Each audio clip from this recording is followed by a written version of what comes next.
여러분 안녕하세요. 한 주간 평안하셨지요?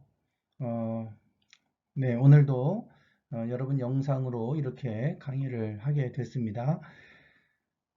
기도하고 시작하겠습니다. 하나님 감사합니다. 오늘 일곱 번째 시간입니다. 우리가 창세기 말씀을 나누고 출애굽기 말씀을 오늘 함께 공부하려고 합니다. 출애굽기를 통해 하나님 구원의 역사를 알게 하시고 그것이 오늘 우리에게는 어떤 의미가 있는지 분명히 알 수 있는 시간 되게 하옵소서. 우리에게 지혜의 영을 주셔서 깨닫게 하시고 공부한 것들이 마음에 새겨질 수 있게 해 주시옵소서.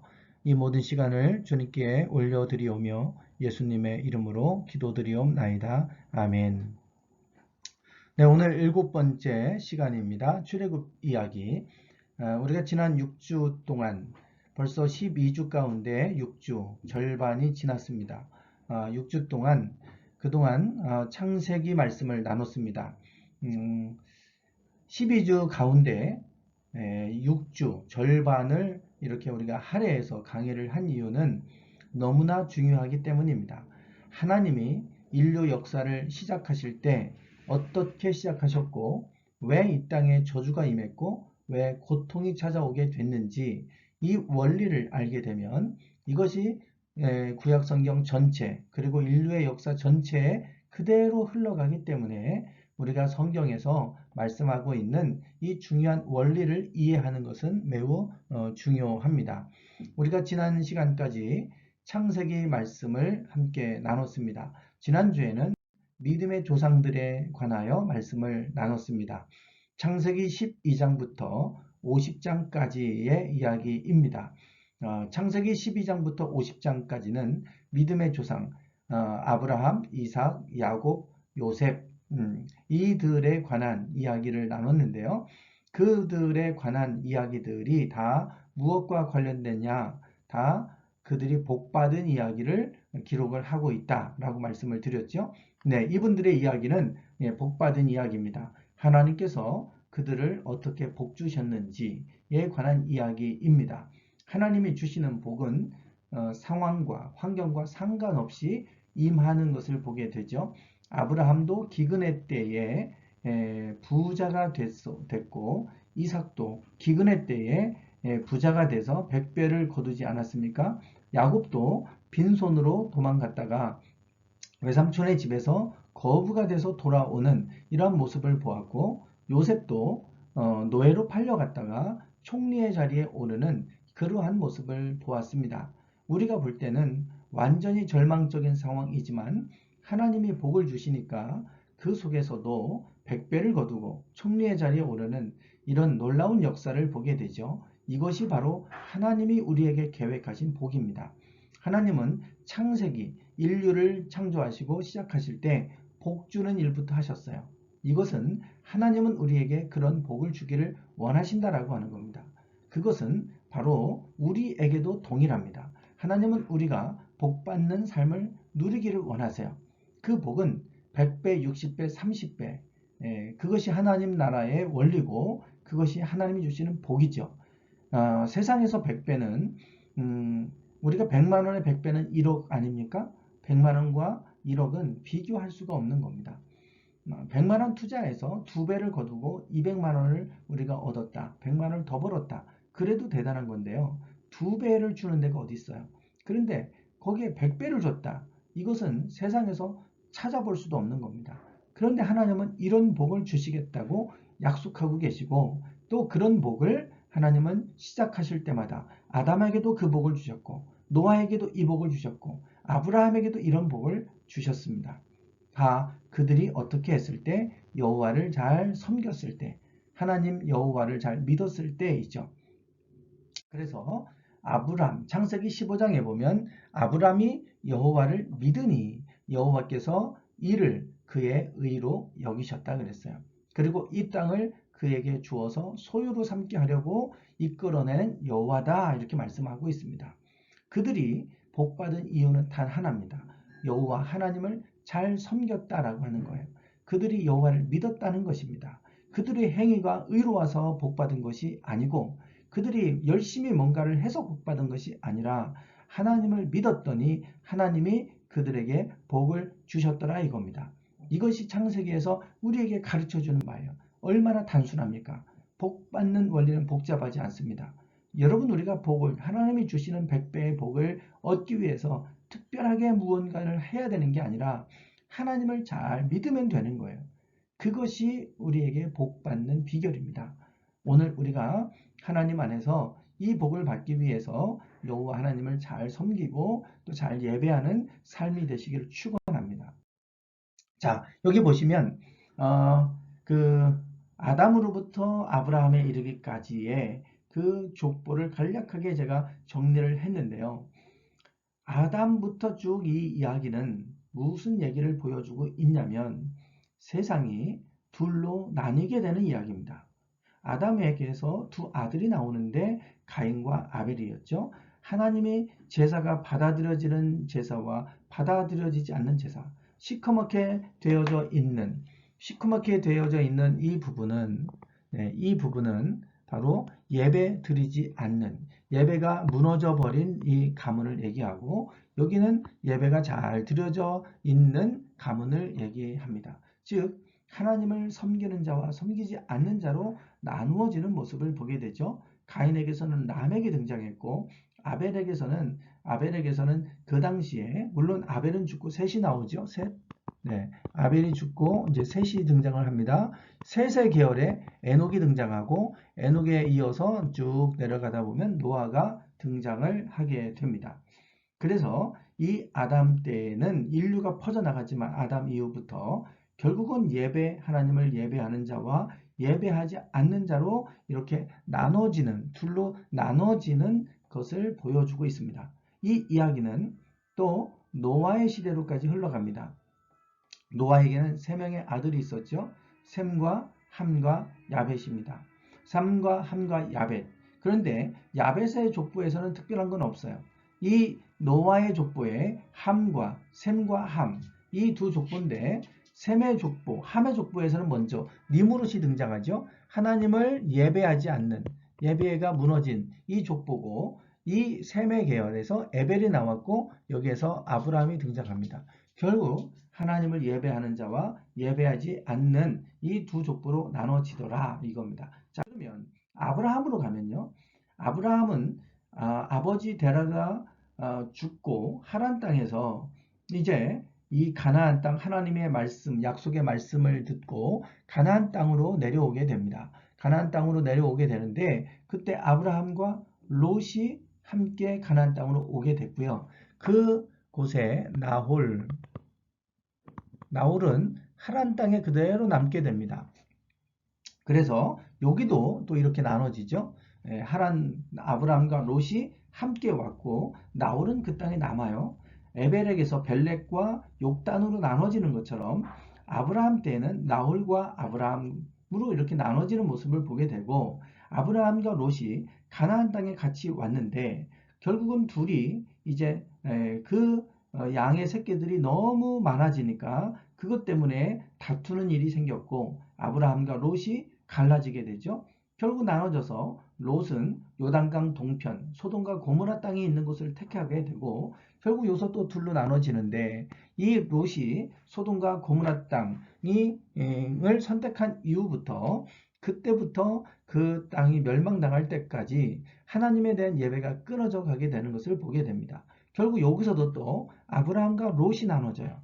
그리고 아브라함에게는 또 이스마엘과 이삭이 태어나게 되는데 이스마엘과 이삭이 나눠지죠. 네. 그리고 이삭에게서는 2명의 아들, 쌍둥이 아들이 태어나는데 에서와 야곱으로 나눠집니다. 네, 다 에서와 야곱 다 나눠지는 거예요. 나눠. 그리고 야곱에게서 12지파, 12아들이 태어나게 되죠. 12지파. 그 지파 가운데 요셉이 창세기에서는 등장합니다. 창세기에서 요셉이 등장하는데 앞으로 12지파 가운데 2지파, 에브라임과 유다 지파가 또 둘로 나뉩니다. 에브라임 지파는 12명의 정탐꾼 중에 여호수아가 에브라임 지파예요. 여호수아. 그리고 유다는 갈렙이에요. 둘이 지도자가 돼서 다음 세대를 이끌고 가나안 땅에 들어가게 됩니다. 그때부터 여호수아 갈렙 두 지파는 장자권을 가진 지파로 이제 활동하게 되는데, 유다 지파도 큰 지파였고 에브라임 지파도 여호수아의 뒤를 이어 모세의 뒤를 이어 여호수아가 지도자가 됐기 때문에 에브라임이 큰 지파를 형성하게 되고, 이스라엘 역사에서 에브라임 지파가 북이스라엘과 남유다로 결국은 나라가 쪼개져 가게 되는데, 분열되게 되는데, 에브라임과 유다 결국 이 두 구도로 이어지게 됩니다. 앞으로 여러분 사무엘상을 보면 이제 사울 왕, 다윗 왕, 솔로몬 왕으로 이어지다가 분열 왕국으로 나눠지지 않습니까? 다윗 왕 때도 세바의 반역이 있었어요. 그 세바가 바로 에브라임 지파 사람입니다. 에브라임 지파와 유다 지파가 늘 이런 대결 구도를 벌이게 돼요. 결국은 에브라임 대 유다. 나중에 에브라임도 결국은 하나님을 섬기지 않고 그들이 우상을 섬기는 나라가 돼서 역사에서 사라지게 되고 유다만 남게 되죠. 계속 이렇게 나눠져 가는 하나님의 백성과 하나님을 예배하는 백성과 예배하지 않는 백성으로 나눠져 가는 모습을 보여줍니다. 이것이 창세기에서 이제 계속해서 보여지는 것이고요. 하나님을 잘 섬기는, 이렇게 하나님을 잘 섬겼더니 하나님이 결국은 복을 주시더라. 이 얘기의 복. 네, 그게 창세기의 이야기입니다. 매우 간단하죠. 우리가 항상 잘 되기를 원하신다면, 하나님의 복이 여러분의 삶 가운데 임하기를 원하신다면 최선의 예배자가 되십시오.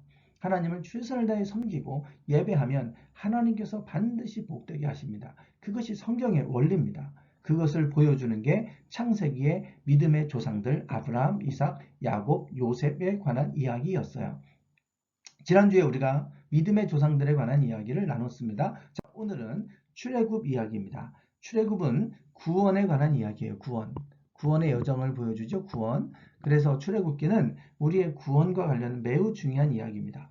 출애굽기도 매우 중요한 우리에게 메시지를 전달해 주고 있는데, 자, 우리가 출애굽의 이야기는 처음에 이스라엘 백성들이 노예로 전락해 버리는 이러한 장면을 이제 1장에서 보여줍니다. 이스라엘 백성이 갑자기 노예로 전락해 버리는 이야기예요. 요셉의 때에 그곳에 야곱과 그 아버지 요셉의 아버지 야곱과 그 형제들과 해서 70명이 그곳에 내려와서 살았죠. 그리고 그곳에서 번성했고 그곳에서 지배계층을 이루며 살았어요.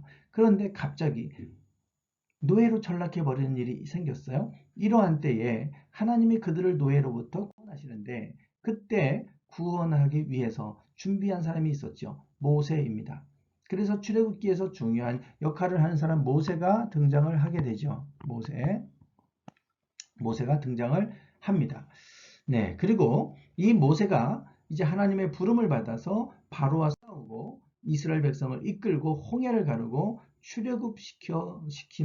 출애굽하는 여정을 출애굽기는 보여주고 있습니다.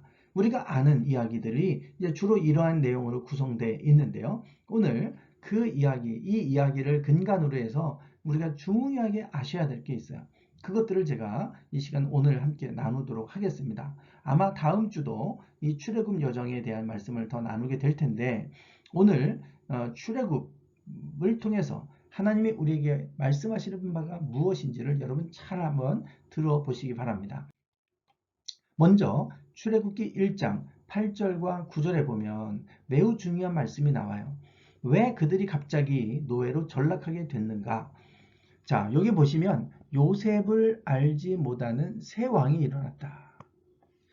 요셉을 알지 못하는 새 왕이 일어나서 그 이스라엘 백성들이 자기 민족보다 더 많고 강하니 그들을 노예로 삼아 버리자. 그래서 그때부터 이스라엘 백성은 노예가 되게 됩니다. 그래서 430년 만에 이스라엘 백성들, 그 야곱이 요셉 때에 들어갔다가 430년 만에 그들이 애굽 땅에서 나오게 되죠. 죄송합니다. 430년 만에 나오게 됩니다. 430년 만에 애굽 땅에서 나오게 되는데요. 이스라엘 백성들이 출애굽한 것이 거대한 한 민족이 나오는 일이기 때문에, 그렇다면 분명히 역사적 기록이 남아 있어야 되지 않느냐. 그런데 이집트 역사에는 그런 기록이 없다는 거예요. 그래서 이것은 지어진 얘기다. 신화다. 그래서 신화라고 얘기를 많이들 합니다. 신화로 보는 거예요. 이 이야기, 요셉 이야기, 모세 이야기는 신화다, 신화. 그 백성들이 만들어낸 신화에 불과하다. 역사가 아니다. 이렇게 본 겁니다. 많은 사람들이 역사적 사실이 아닌 꾸며낸 이야기라고 보는 거예요. 신화. 여러분, 왜 이거를 우리가 꾸며낸 이야기라고 생각할까요? 신화라고 보는 이유는 이것이 불가능한 일이기 때문에 그렇습니다. 일어날 수 없는 매우 불가능한 일이기 때문에 이게 뭐 말도 안 되지. 어떻게 이게 가능해? 그래서 불가능한 일이라고 보기 때문에 신화라고 보는 거예요. 이게 얼마든지 가능한 이야기라면 굳이 이걸 신화라고 생각하겠습니까? 일어나기가 어려운 일인데 일어났어요. 그러니까 이건 꾸며낸 지어낸 이야기다. 이렇게 보는 거예요. 신화로. 그런데 보세요. 인간이 볼 때는 불가능하죠. 인간이. 그러나 하나님 보실 때, 하나님이 하실 때는 이거는 가능한 이야기입니다. 가능해요. 가능. 하나님이 하실 때는 가능한 이야기. 그래서 신화라고 보는 거는요. 인간의 관점에서 보는 거예요. 인간. 하나님의 관점에서 보면 신화가 아니라 이거는 역사적 사실이 됩니다. 역사적 사실이 돼요.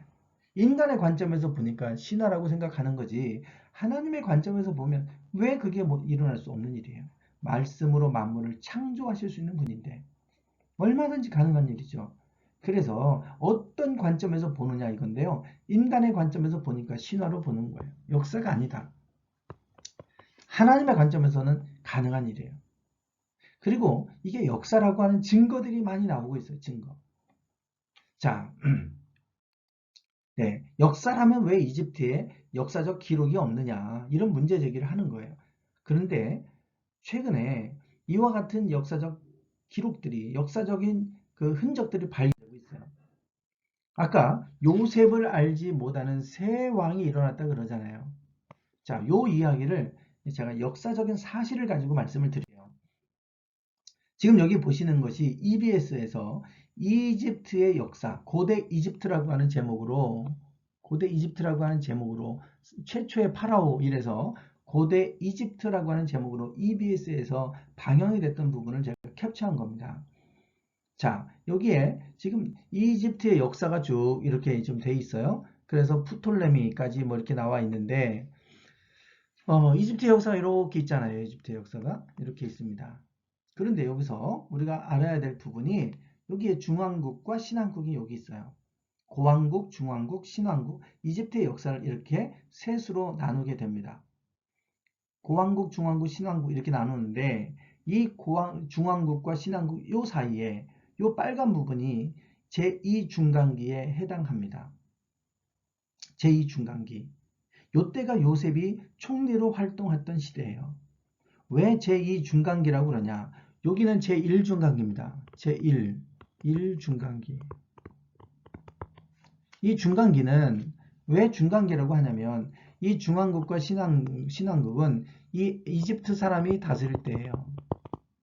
이집트 사람들이 바로 그 부족들이 그 사람들이 이집트를 통치할 때고요. 제2중간기, 제1중간기는 그 이집트 사람이 아니라 이방인이 그 땅을 통치했을 때가 있었어요. 그 시기를 중간기라고 부르게 되는데 요셉이 총리가 됐을 때가 바로 그런 때였습니다. 이집트의 역사에 보면 이게 제2중간기에 대한 얘기인데요. 힉소스족이 침입했다 이렇게 나오죠. 힉소스. 여기 힉소스는 이민족 통치자라는 뜻입니다. 힉소스족이 따로 있었던 거 아니에요. 여러분들이 인터넷을 검색을 해보면 제2중간기 검색을 하면 힉소스라고 하는 이 힉소스족이라고 이렇게 나오는데 힉소스가 한 민족이 아닙니다. 이민족, 셈족 계통의 아까 우리가 이집트는 함족 계통이잖아요. 함족. 이집트.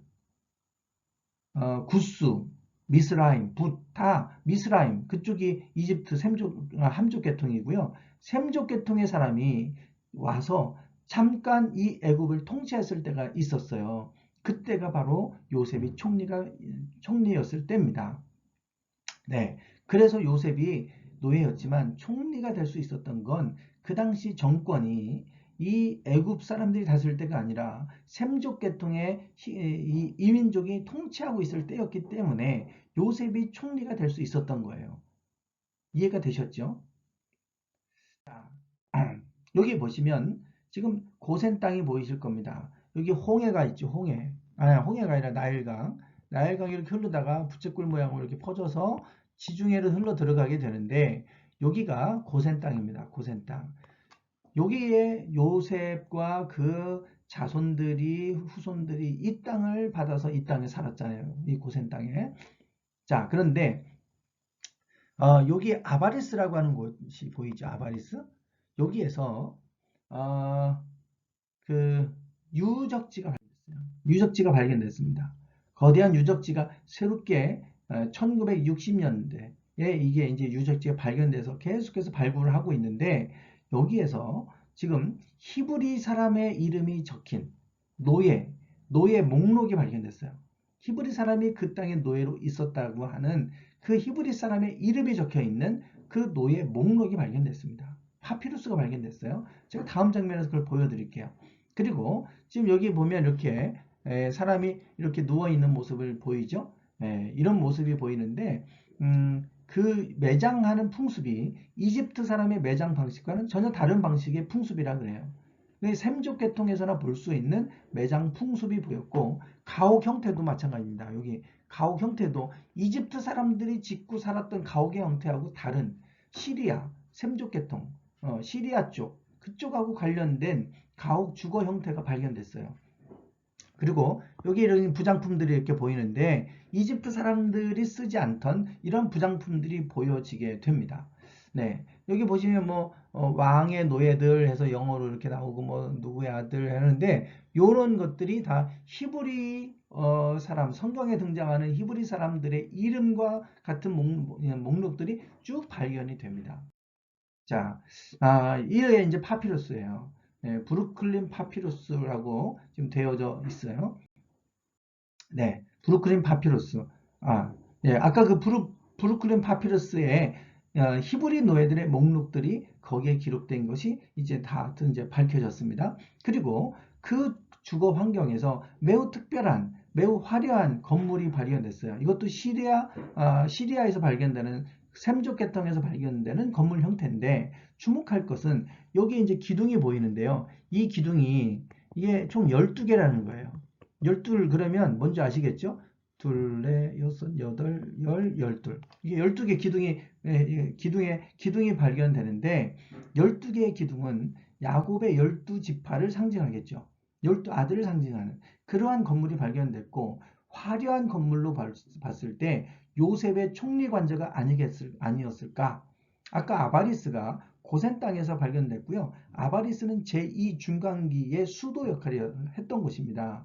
그래서 요셉이 바로 이 지역에 이런 거대한 지금 유물이 발견됐는데 요셉의 총리 관저로 보이는 매우 화려한 건물, 그것도 이집트 양식이 아닌 시리아 양식의 이런 건물 형태가 주거 형태가 발견이 됐다라고 하는 거예요.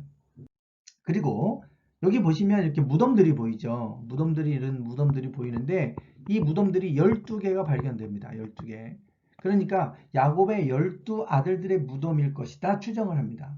추정을 해요. 그리고 지금 여기 보시면 이게 지금 아까 발견된 시리아 형태 뭐 요셉의 총리 관저로 보이는 이 건물이 여기에 이렇게 좀 있죠. 여기는 일반 사람들이 사는 건물인데 매우 크잖아요.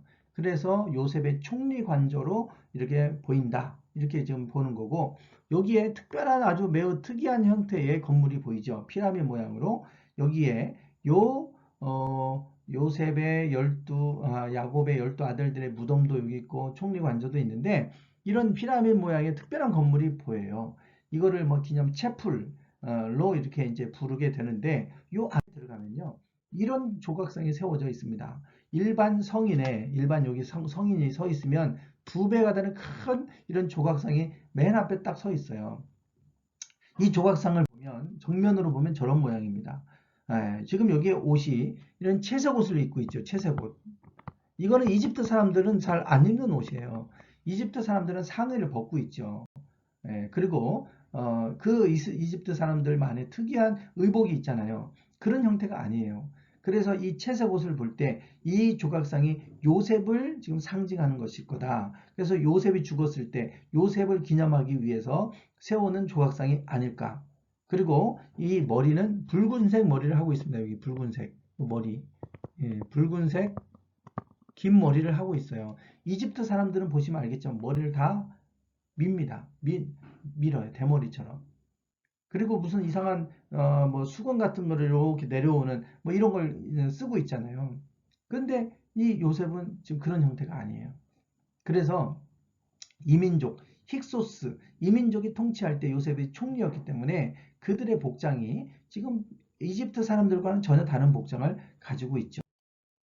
자, 그러다가 지금 갑자기 이 제2 중간기가 끝납니다.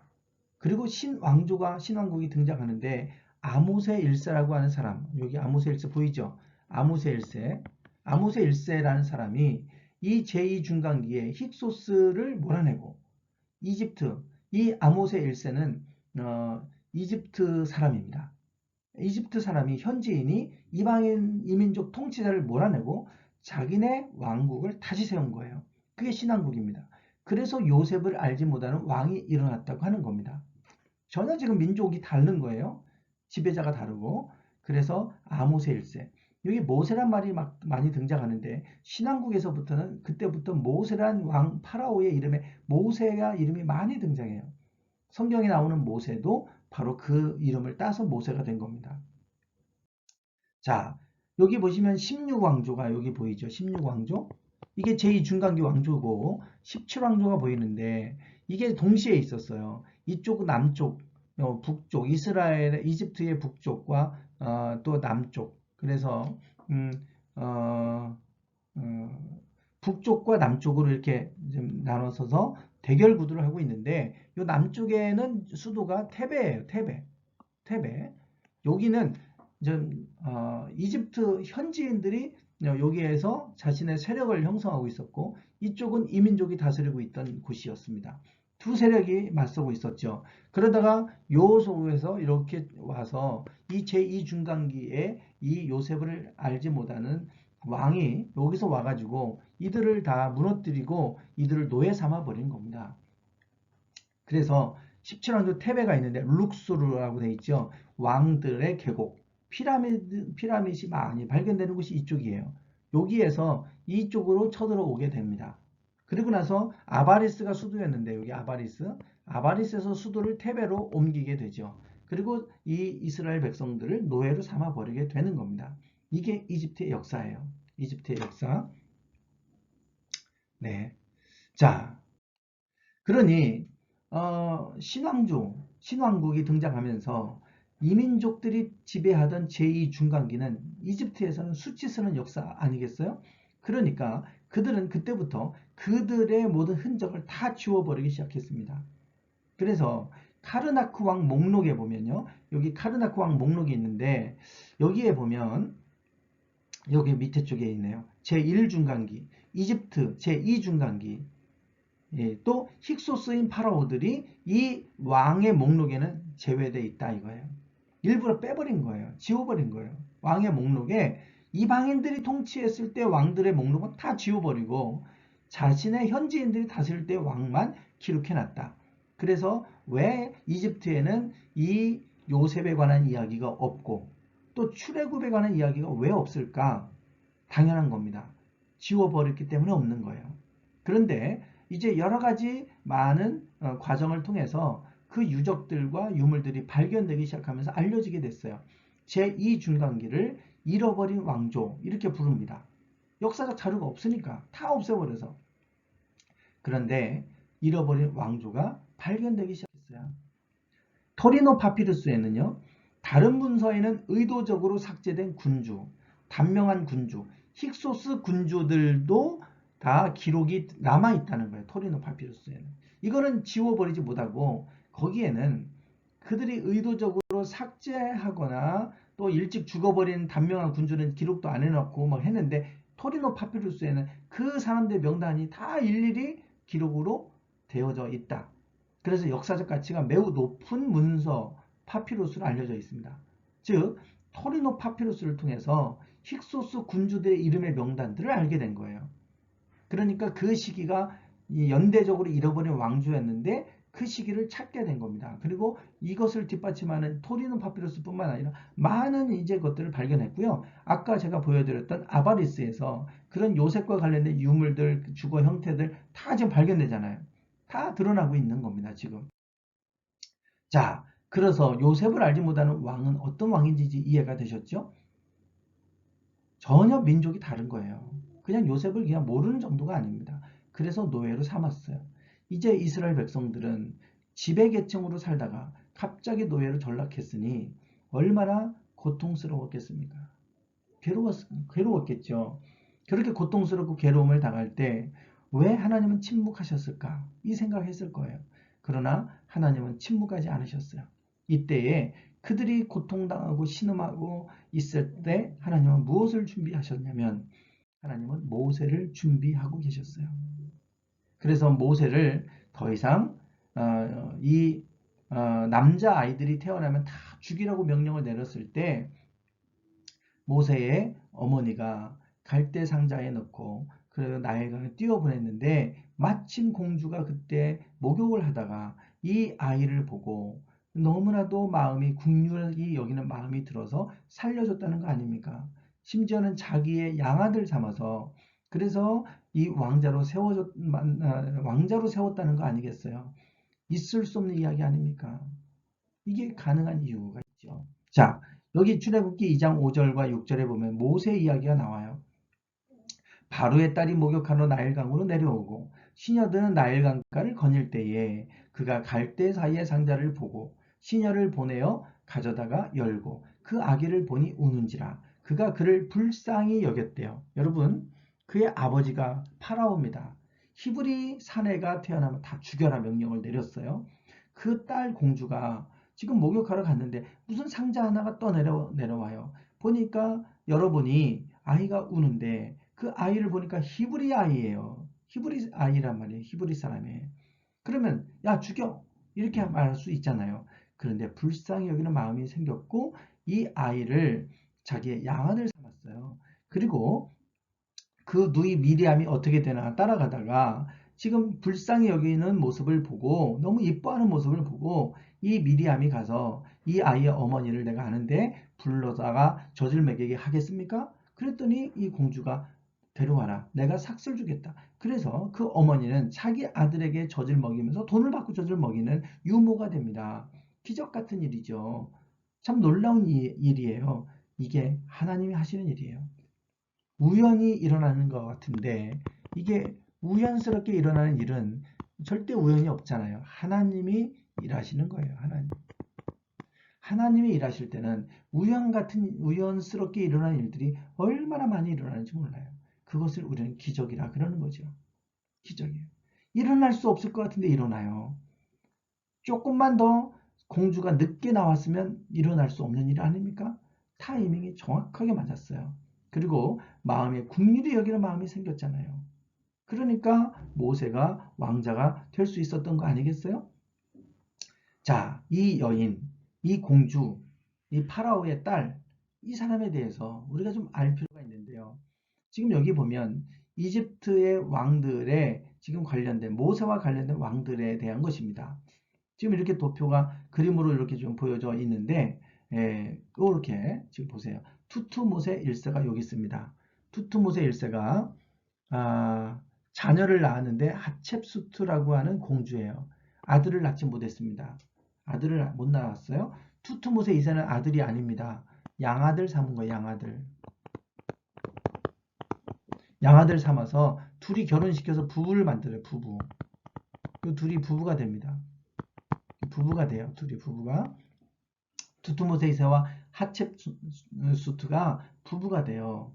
그런데 하첵수트도 아이를 낳지 못했습니다. 아이가 없었어요. 그때 이 모세를 보고 양아들 삼은 거예요. 양아들. 그리고 투투모세 2세도 자녀를 낳지 못해요. 그래서 투투모세 3세를 또 양아들 삼습니다. 데려다가 자기의 왕위를 물려받을 사람을 데려다가 양아들 삼아요. 그래서 이 둘이 경쟁 관계에 이르게 되는 거죠. 경쟁. 이렇게. 그러다가 모세가 결국은 미디안 광야로 도망가잖아요. 도망갔다가 다시 요 투투모세 3세 아들 아메노테 2세 때 싸우게 되는데 10가지 재앙이 요때 일어납니다. 이게 이제 모세 때예요. 중요한 건 요 하첵수트라고 하는 이 여인인데요. 이집트의 역사에서 매우 특이한 사람입니다. 이 하첵수트가.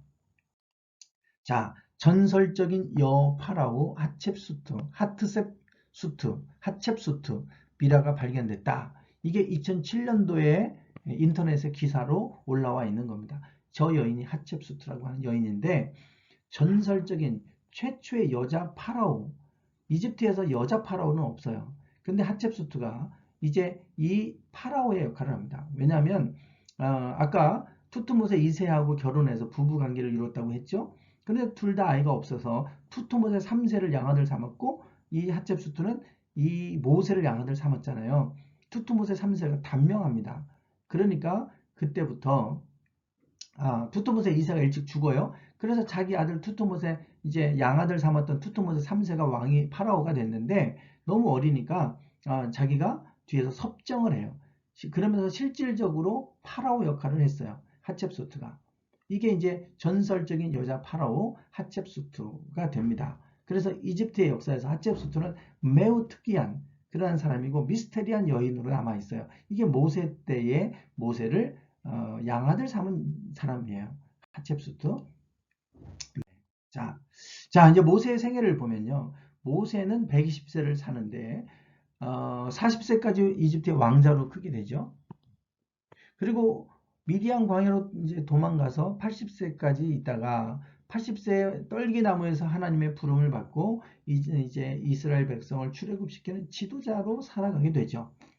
자, 보십시오. 여기 지도자가 되기 전에 하나님은 요 기간을 주셨어요. 40년, 40년. 왕자 40년, 목자 40년. 왕자로 40년을 있었던 것은 앞으로 파라오와 가서 싸워야 되잖아요.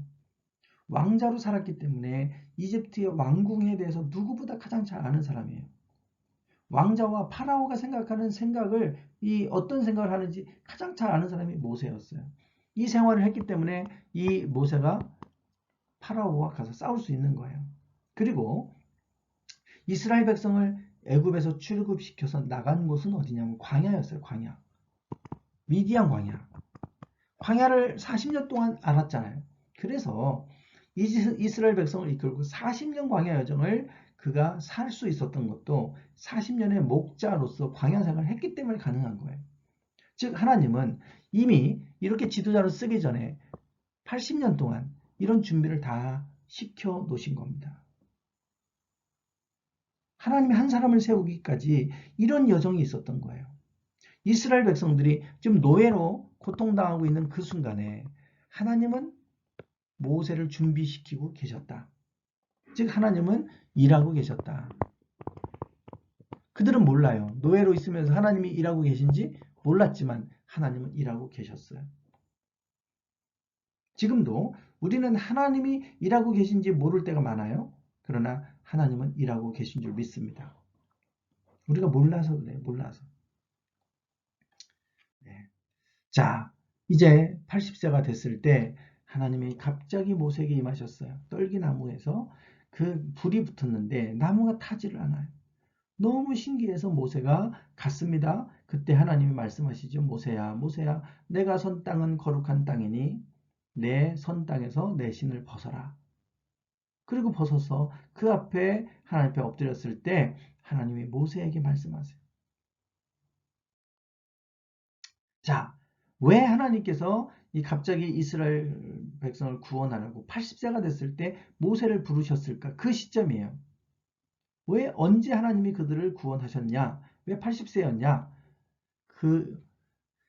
그때에 왜 하나님이 모세를 불러서 구원하라고 하셨냐면 여기 있어요. 그들이 이스라엘 자손이 고된 노동으로 말미암아 탄식하며 부르짖었다. 그 부르짖는 소리가 하나님께 상달됐다. 그래서 하나님이 모세를 불러서 구원의 일을 시작하신 겁니다. 언제 하나님이 일하기 시작하느냐? 부르짖는 소리가 상달될 때, 하나님께 상달될 때 하나님은 그 부르짖음을 들으시고 일하기 시작하신다 이거예요. 하나님이 일하는 방식은 하나님은 우리 속에서 여전히 일하고 계시고 준비하고 계시고 하는데 언제부터 본격적으로 구원의 일을 하시는가? 우리가 부르짖기 시작할 때예요. 하나님을 찾기 시작할 때입니다. 자, 여기 출애굽기 3장에 보면 떨기나무에서 하나님 이렇게 말씀하셨어요. 여호와께서 이르시되 내가 애굽에 있는 내 백성의 고통을 분명히 보고 그들의 감독자로 말미암아 부르짖음을 들었다 그랬어요. 그들의 근심을 알고 내가 내려가서 그들을 애굽 사람의 손에서 건져내겠다라고 말씀하시죠. 네.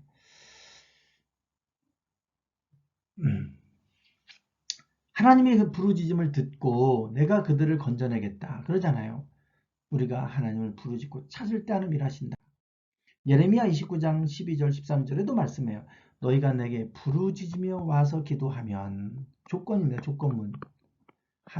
기도하면 너희들의 기도를 들을 것이고 또 나를 찾으면 나를 만날 수 있을 것이다. 우리가 부르짖기 시작할 때 하나님이 그 기도를 들으시고 일하신다는 거예요. 이것이 바로 모세를 부르셔서 떨기나무에서 80세에 부르신 이유예요. 그때 하나님을 그들이 부르짖고 찾기 시작했기 때문이라는 겁니다. 자, 그리고 나서 하나님이 매우 중요한 말씀을 하시는데 내가 누구길래 바로에게 갑니까? 그랬더니 하나님이 뭐라고 하시냐면 반드시 내가 너와 함께 있겠다. 내가 그 백성을 애굽에서 인도하여 낸 후에 너희가 이 산에서 하나님을 섬기리니 이것이 내가 너를 보낸 증거니라 그랬어요. 여기에 보면 이 산에서 하나님을 섬긴다고 그랬는데 이 산은 신의 산입니다. 모세가 떨기나무에서 하나님을 만난 산이 신의 산이죠. 신의 산. 그 신의 산이기 때문에 그 신의 산은 어디에 있어야 되냐? 미디안 광야에 있어야 됩니다. 모세가 미디안 광야로 도망갔잖아요. 그래서 신의 산의 위치가 미디안 광야에서 발견됐습니다. 그 얘기는 제가 다음 주에 할게요. 미디안 광야는 어디냐? 지금의 사우디입니다. 사우디. 사우디에 신의 산이 있다는 얘기 들어보셨습니까? 들어보신 분도 있을 거고 못 들어보신 분도 있을 거예요. 여러분 놀랍습니다. 지금 하나님은 이 시대에 다 숨겨져 있던 것을 다 지금 드러내고 계세요. 아까 제가 하첵소트, 제2중간기, 요셉의 무덤 뭐 이런 거 다 제가 보여드렸죠. 방주까지도 보여드리고 그동안 신화라고 생각했던 것들이 이제는 역사적 사실이었다고 하는 것을 계속해서 다 드러내 보이고 계세요. 그런데도 안 믿어요. 이제 내 마지막 때에 네가 믿으라고 증거를 막 보여주시는 거예요. 안 믿습니다. 안 믿어요. 안타까운 이야기입니다. 이 산에서 하나님을 섬긴다 할 때 이 산은 신의 산이에요. 그리고 하나님을 이 산에서 섬기게 하겠다. 이것이 이스라엘 백성을 출애굽시킨 목적입니다. 즉 그들을 구원의 목적이 바로 뭐냐? 하나님이 우리를 구원해 주시는 목적, 죄로부터 구원해 주시는 목적. 여기는 노예로부터 구원하지. 노예로부터 구원하는데 우리는 죄의 노예잖아요. 죄의 노예. 죄로부터 구원하는 목적. 하나님을 섬기게 하는 데 있어요. 섬기는 거. 이것이 출애굽기의 가장 중요한 주제입니다. 가장 중요한 주제예요. 이걸 꼭 기억하세요. 이따가 제가 더 언급하겠습니다. 모세가 하나님께 물어요. 이스라엘 자손에게 가서 너희의 조상이 하나님이 나를 너희에게 보내셨다. 이렇게 말하면 그들이 물을 겁니다. 그분의 이름이 무엇이냐? 그 신의 이름이 뭐냐? 이렇게 물을 텐데 그러면 내가 무엇이라고 말해야 됩니까? 이집트 사람들은 다 신을 믿었어요. 신이 한두 개가 아니에요. 그러니 어떤 신이 보냈냐? 이렇게 물어보면 내가 무슨 신이라고 내가 이야기를 해야 됩니까? 하나님이 이렇게 대답하시죠. 나는 스스로 있는 자니라. 이게 나는 스스로 있는 자니라 이 말은 나는 누가 만들어진 신이 아니고 스스로 처음부터 있었던 신이다. 이것을 지금 얘기해 주시는 거예요. 이것이 여러분 여호와 하나님의 이름의 뜻이에요. 나는 스스로 있는 자다. 3장 15절에서 이렇게 말씀하세요. 그 하나님은 너희 조상의 하나님이다. 그 너희 조상의 하나님 여호와다 라고 말하죠. 하나님의 이름은 여호와입니다. 여호와. 곧 아브라함의 하나님, 이삭의 하나님, 야곱의 하나님. 즉 너희 조상들이 아브라함, 이삭, 야곱이 섬겼던 하나님 하나님인데 그 이름이 여호와다 이거예요. 이는 나의 영원한 이름이라 그랬잖아요. 이름이다. 그리고 6장 2절 3절 하나님이 모세에게 말씀하여 이르시되 나는 여호와이니라. 하나님 이름을 가르쳐 주셨어요. 히브리어로 보면 이렇게 됩니다. 이게 원래 이 음가는 뭐냐면 이게 자음만 있어요. 모음은 원래 히브리어는 모음이 없습니다.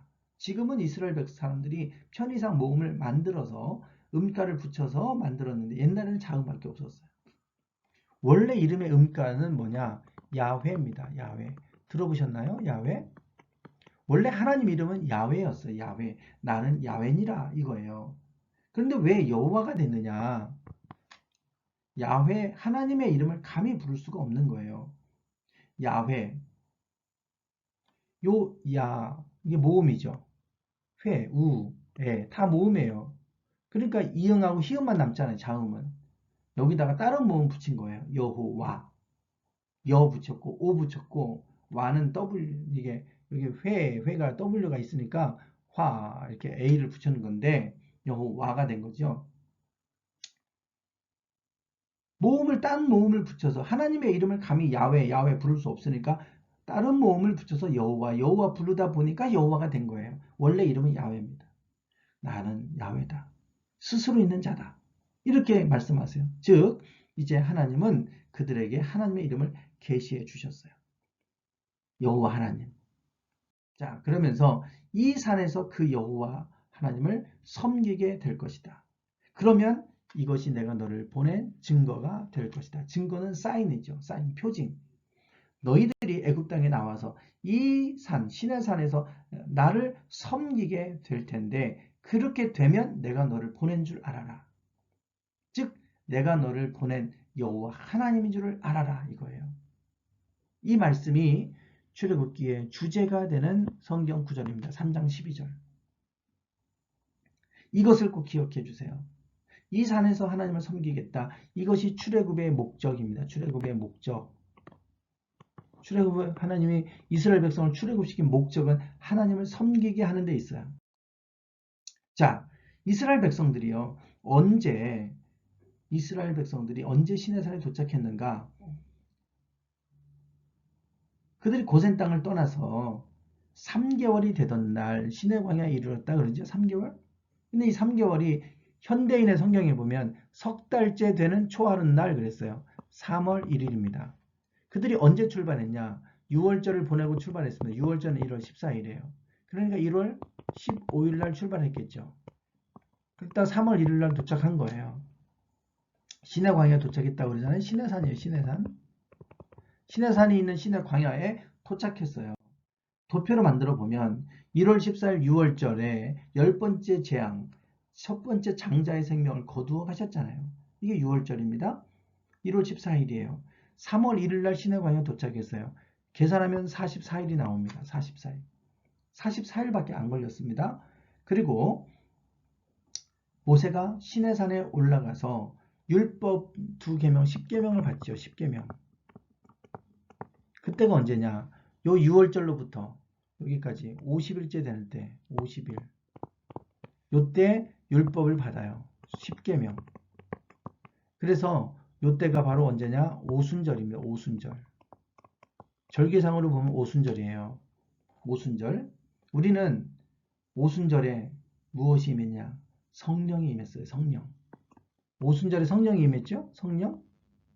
그런데 이스라엘 사람들은 요 오순절 때 우리는 이 오순절을 성령이 임했고 요때가 77절이라고도 하고 맥추절이라고도 하죠. 그래서 맥추감사절로 지키고 또 어떤 교회는 성령 강림절 이렇게 지키잖아요.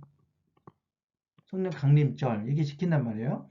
유대인들은 지금 요 때를 뭘로 지키냐면 율법 수여절로 지킵니다. 즉 오순절 때 모세가 시내산에 가서 율법을 받았다. 수여받았다. 그래서 지금도 이스라엘 유대인들은 율법 수여절로 오순절을 지켜요. 우리는 성령 강림절 이렇게 지키는 거고. 이해되셨죠? 자, 그리고 그 이듬해 제2년 2월 20일, 그 다음에 2월 20일, 아까 3월 1일 날 도착해서 2월 20일 날 출발했으니까 약 1년을 시내산에 머물게 된 겁니다. 1년 동안.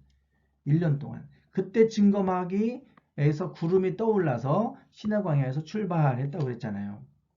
1년 정도를 시내산에서 머물렀다. 아시겠죠? 2월 1일에는 정월 초하루, 1월 1일, 그 다음에 1월 1일 정월 초하루에 뭐 했냐? 성막을 세웠어요. 성막.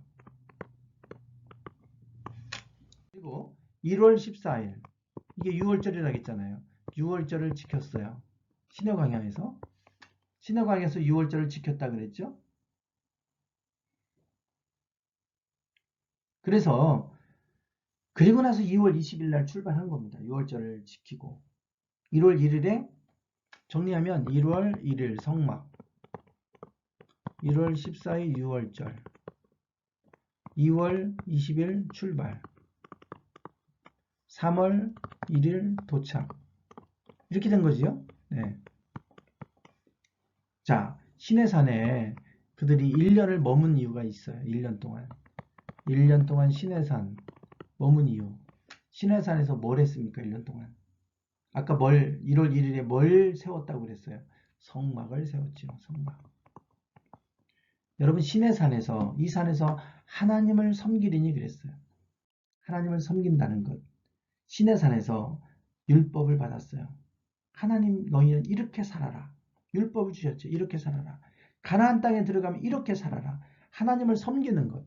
하나님을 섬기게 하겠다. 근데 섬긴다. 이게 히브리어로 아바드입니다. 아바드 들어보셨나요? 어떻게 하나님을 섬기냐? 두 가지예요. 하나님의 말씀대로 살아가는 거예요. 순종. 이게 하나님 섬기는 거고 또 하나 성막. 1년 동안 성막 지었죠. 성막 뭐 하는 데입니까? 제사 지내는 데예요. 제사. 이거는 순종. 하나님의 말씀대로 살아야 되는데 못 살면 제사를 통해 용서받아야 되잖아요. 즉 말씀과 제사. 창세기 3장 불순종, 선악과. 이거를 다시 한번 하나님이 말씀 주셨어요. 그 다음에 4장 가인과 아벨 제사의 실패. 여기 있죠? 4장 제사의 실패. 가인과 아벨 가인의 제사의 실패. 다시 제사. 두 가지예요. 두 가지. 하나님을 섬기는 거예요. 이거 준비시킨 거 1년 동안. 시내산에서 여기가 중요한 이유는 시내산에서 가나안 땅에 들어가기 전에 1년 동안 시내산에 머물게 하시면서 하나님을 섬길 준비를 시키셨다. 그 섬기는 게 뭐냐? 하나님 말씀, 또 성막, 제사. 두 가지를 통해서 하나님을 섬길 준비가 됐고 준비가 끝나니까 출발. 가나안 땅, 하나님이 약속한 가나안 땅으로 출발된 거예요. 자, 성막을 완공을 하죠. 하나님 앞에 제사 드리는 거예요. 예배. 그리고 나서 자, 이제 이게 출애굽의 여정입니다. 하나님을 섬기는 것이 출애굽의 목적이라 그랬어요. 근데 모세가 바로와 갔을 때 그 바로는 보내주지 않았어요. 10가지 재앙이 임하게 되는 이야기가 나오는데 오늘 이야기를 이제 하고 제가 마무리하겠습니다. 바로와 싸워요. 하나님이 모세에게 바로에게 가서 그들을 이끌어내도록 하라고 하셨잖아요. 갔습니다. 가서 뭐라고 했냐? 하나님이 히브리 사람의 하나님 여호와 이렇게 여호와라고 하죠. 하나님의 이름은 여호와라 했잖아요. 여호와께서 우리에게 임하셨으니 우리가 우리 하나님 여호와께 뭘 한다? 제사를 드려야 되니까 광야로 가도록 허락해 달라. 즉 우리가 왜 나가야 되느냐? 하나님께 제사를 드려야 되니 이게 섬기는 거예요. 섬김. 우리가 하나님을 섬기기 위해서 가야 되니까 하나님이 우리에게 임재하셔서 우리를 향하여 광야로 가서 하나님을 섬기라고 말씀하셨으니 섬기도록 보내주시오. 이런 거예요. 그랬더니 바로가 No, 내가 뭐하러 보내주냐? 안 보내줍니다. 그래서 재앙이 임하기 시작해요. 피의 재앙부터 해서 10가지 재앙이 임하잖아요. 자, 네 번째 파리떼 재앙이 왔을 때 더 이상 바로가 버틸 수가 없었어요. 항복. 모세를 불렀어요. 좋다. 너희들 말대로 너희 하나님 여호와께 제사를 드려라. 제사를 드려라. 그러나 이 땅에서 드려라. 이렇게 얘기합니다. 이 땅에서. 이 땅에서. 그때 모세가 뭐라고 하냐면 이 땅에서 제사를 드리는 것은 애굽 사람이 싫어하는 바이온즉 싫어하는 바입니다. 우리가 제사를 드리면 돌에 맞아 죽습니다. 이래요. 그러니까 그동안 이집트에서 430년 동안 그들이 있는 동안 하나님 앞에 제사를 드렸다, 안 드렸다? 안 드렸다. 그래서 어떻게 됐다? 노예로 전락했다. 이걸 말해주는 겁니다. 하나님을 섬길 때는 복을 주셨는데 하나님을 섬기지 않으니까 노예로 전락해 버리게 된 거예요.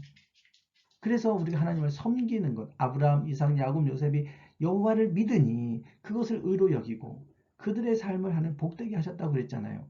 이게 간단한 원리예요. 근데 그게 끊어지니까 노예로 전락해버린 겁니다. 430년 만에 하나님이 그들을 이끌어내는데 이끌어내신 출애굽의 목적은 하나님을 섬기는 거예요. 하나님을 섬기는 거예요. 하나님을 예배하게 하는 거. 이것을 위해서 모세를 보내신 거예요. 우리가 하나님께 제사를 드려야 되니 우리를 보내달라. 안 보내주니까 그 땅에 재앙이 임한 것이고 그래서 이 땅에서 드려라 그래. 안 됩니다. 그랬더니 뭐라고 얘기하냐면 이렇게 좋다. 너희들 말대로 하는데 너무 멀리는 가지 말아라 그랬어요. 너무 멀리 가지 마라. 우리는 이 모세와 바로가 싸우는 과정을 보세요. 이게 바로 뭐냐면 영적 전쟁입니다. 하나님을 예배하는 데는 하나님께 제사, 예배 드릴 때는 영적 전쟁이 있어요. 영적 전쟁. 영적 전쟁. 되게 교회를 안 다니는 남편이 있는데 교회 간다. 그러면 못 가게 막습니다. 지금 우리가 영상 예배 드리잖아요. 가지 마라. 여기서 드려라. 여기서. 이렇게 얘기합니다. 영상 예배 드리고 집에서 드리면 되지 뭐 꼭 거기까지 가서 드려야 돼. 이래요. 여기서. 여러분 새벽 기도도 마찬가지입니다. 뭐 꼭 교회 가야만 기도가 돼? 집에서 하면 되지. 맞는 얘기죠. 근데 됩니까 그게? 안 되잖아요. 아유 뭐 집에서 하지? 집에서 안 됩니다. 이 땅에서 드리라. 그랬다가 안 되니까 좋다. 너 말대로 가서 드리긴 하는데 너무 멀리는 가지 마 그래요. 안 믿는 남편한테 하는 얘기가 그렇습니다. 좋아. 네가 교회 가는 거 말리지는 않을게. 교회는 가되 너무 깊이는 들어가지 마. 이런 얘기합니다. 너무 깊이 들어가지 마. 여러분 신앙생활을 그러면 깊이 있게 안 들어가고 대충 신앙생활해서 그 신앙생활이 됩니까? 안 돼요. 그 말은 바로가 하는 얘기예요. 사단이 우리에게 하는 얘기예요. 타협하기 위해서 협상하는 겁니다. 너 그 정도까지만 해. 그러면 내가 이에 인정해 줄게.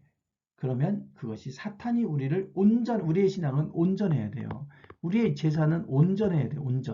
온전한 제사가 돼야 되는데 요거를 못하게 막는 거예요. 사단이. 그러니까 들어주는 척하면서 온전한 제사를 못하게 합니다. 너무 멀리 가지 마. 이랬어요. 그러더니 바로의 마음이 또 바뀌어서 못 가게 막아버렸어요. 그러니까 또 재앙이 임합니다. 7번째 우박의 재앙이 임하고 나니까 바로가 또 모세를 불러서 뭐라고 하냐면 좋다. 너희 말대로 가서 제사를 드리되 남정만 가라. 남정은 남자 장정을 얘기합니다. 18세 이상. 남자 장정만 가서 제사를 드리고 와라. 이렇게 바뀐 거예요. 안 됩니다. 우리 남녀, 노소 할 것 없이 모든 사람이 가서 제사를 드려야 됩니다. 모든 사람이 가서 다 제사를 드려야 됩니다. 우리가 이런 얘기 하잖아요. 남편들이. 좋아. 교회 가는 거 막지는 않을게. 너만 가. 애들 데려갈 생각하지 마. 나 데려갈 생각하지 마. 너만 다녀. 이렇게 얘기합니다. 이게 사단이 하는 얘기가 똑같잖아요. 지금. 파라오가 이런 얘기 하는 거예요. 좋아. 너만 대표로. 너희들만 대표로 갔다 와. 이런 거예요. 안 됩니다. 우리가 다 같이 가서 제사를 드려야 됩니다. 안 돼. 노. 협상 결렬. 여러분 나만 잘 믿으면 되지가 아니라 여러분 우리 온 가족들이 하나님을 잘 섬겨야 돼요. 그러니까 야 자녀들 공부한다고 너 하나님 믿을 시간 많으니까 공부할 때는 학원 가. 교회 가지 말고 여러분 큰일 날 얘기입니다. 하나님 앞에 복을 가로막는 일이에요. 절대 그러면 안 돼요. 시험 기간이어도 하나님 예배 자리에 빠지지 않도록 해야 돼요. 저는 한 번도 우리 아이들 고3 때도 그랬고 아무리 중요한 일이 있어도 예배 때만큼은 예배는 포기하지 않겠어요. 목사로서가 아니라 신앙인으로서 반드시 해야 될 일입니다. 근데 사람들이 자꾸 이걸 놓쳐요. 적당히 타협하는 거, 타협. 그러니까 이제 네 번째, 아홉 번째 재앙까지 임했어요. 흑암의 재앙. 그랬더니 또 불러요. 좋아, 너희 말대로 남녀노소는 다 가라. 그러나 뭐는 두고 가라? 양과 소는 남겨두고 가라 그랬어요. 모세가 안 됩니다. 우리에게 이 양과 소가 왜 필요합니까? 우리에게 제물로 바칠, 우리에게 제물을 주어야겠고, 우리가 하나님께 제사를 드리려면 제물로 바쳐야 됩니다. 그러니 양과 소를 끌고 가야 되겠습니다. 그랬더니 no. 그래서 협상 결렬. 여러분, 하나님 앞에 예배 드리는데 제물 없이 무슨 예배가 됩니까? 사람들이 헌금에 많이 시험에 걸려 넘어지는 경우가 많아요. 남편들이 그래요. 좋아, 교회 가는 건 내가 말리지 않는데 헌금은 하지 마라. 이런단 말이에요. 여러분, 제물 없는 제사 보셨습니까? 없잖아요. 하나님 앞에 가는데 어떻게 빈손으로 가요? 정성껏, 가장 깨끗한 것, 정한 것 바쳐야죠. 그게 온전한 제사인 거예요. 근데 바로는 이거 못하게 막아요. 이게 맨 마지막이에요. 맨 마지막. 맨 마지막 막은 게 요 재물이에요. 재물. 헌금, 헌금. 그래서 자꾸 많은 사람이 헌금에 넘어집니다. 헌금에. 네 번째. 마지막 열 번째 재앙이 임하고 나니까 은금, 폐물을 다 줘가면서까지 빨리 속히 가라고 그래요.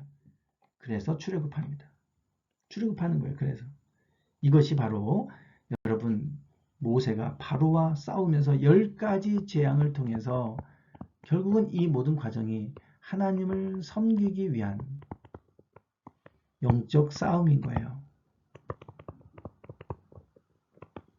하나님을 섬기기 위한 온전히, 그것도 온전히 섬기기 위한 영적 싸움이다. 이해되셨습니까? 출애굽의 목적은요, 하나님을 섬기는 데 있습니다. 출애굽의 목적은 하나님을 섬기는 데 있어요. 그러기 위해서 시내산으로 오게 한 거예요. 시내산. 그래서 앞으로 하나님을 섬기기 위해서 이 시내산을 통해서 뭘 주셨다? 네. 자, 이 시내산, 요 시내산에서 뭘 주셨다? 두 가지. 율법. 또 하나 1년을 머무면서 성막. 이게 말씀이고 이게 제사지요. 이게 창세기 3장 불순종. 아담과 하와가 불순종한 얘기. 이게 4장 가인과 아벨의 제사의 실패 이야기. 요 두 가지를 하나님 다시 회복시키는 거예요. 요 두 가지가 하나님을 섬기는 거다. 요거를 어디서 하겠냐? 시내산에서 준비시켰다. 이게 오늘 이야기입니다.